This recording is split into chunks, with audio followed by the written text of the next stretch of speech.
General Hospital, Wednesday, June 25, 2025, fractures, ultimatums, and unfinished business in Port Charles. On a day that simmers with tension and personal reckoning, Port Charles becomes a pressure cooker of strained loyalties, unanswered questions, and deepening fault lines.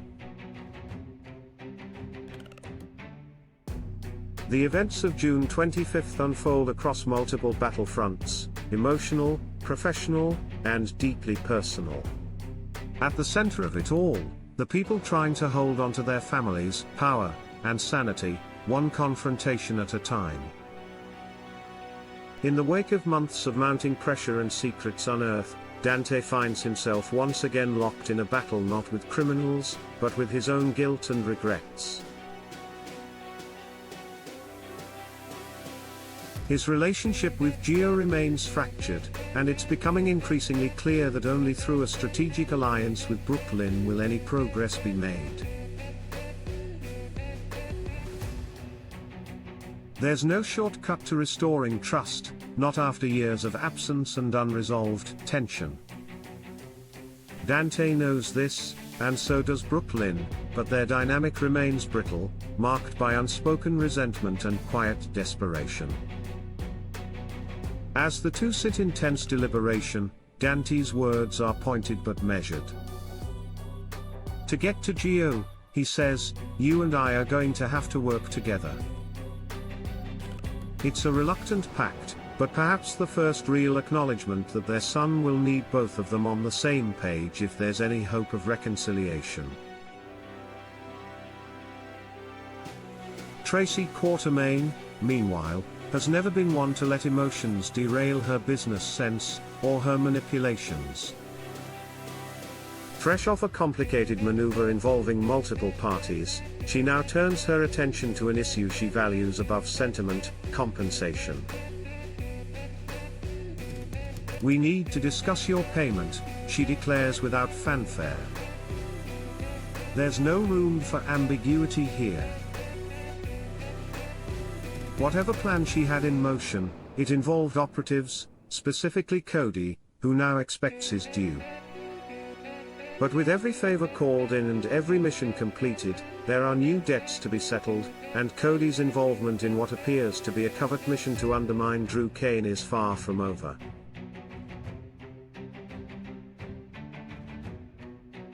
"Is my job done?" he asks, but in Port Charles, no mission ever ends cleanly, especially when Tracy is holding the ledger. As all of this unfolds, Elizabeth Weber stands at a different crossroads. Her relationship with Rick Lansing is a delicate dance of memory, habit, and emotional landmines. Rick has always been unpredictable, charming one moment, volatile the next, and Elizabeth knows better than to mistake attention for affection. Still, her attempts to be kind are being scrutinized, including by herself. She turns to Lucas, whose opinion she clearly trusts, and asks him a question that reveals more than just uncertainty. "Do you think I'm leading Rick on?" It's not just a question about Rick, it's about her own intentions, her vulnerability, and the blurred line between compassion and encouragement. Lucas, caught in the awkward position of advisor and friend, may find that no answer will feel quite right, especially when hearts are involved. Elsewhere, in a hospital room that smells of sterile sheets and scorched pride, Martin Gray simmers with anger. Still recovering from the fallout of a disastrous press conference, Martin's frustration is palpable, not just over how he ended up there, but over who else walked away unscathed.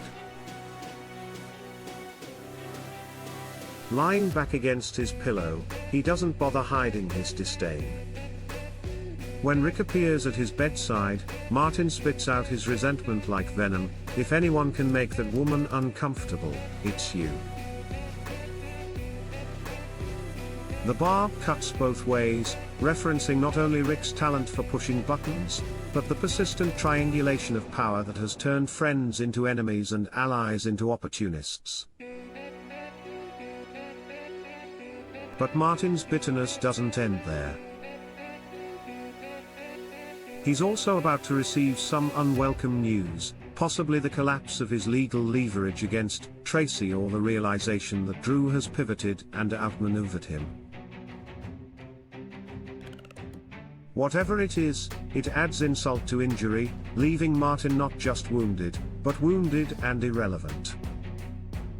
And then there's Ava Jerome, who has always existed in a world of shadows and secrets. Alone, almost in a trance, she whispers a single word under her breath: liar. The accusation may not be directed at anyone present, but it's thick with implication. Ava, who has built a life on self-preservation and manipulation, is perhaps more unnerved now than she lets on. Her suspicions are mounting. Someone is hiding something.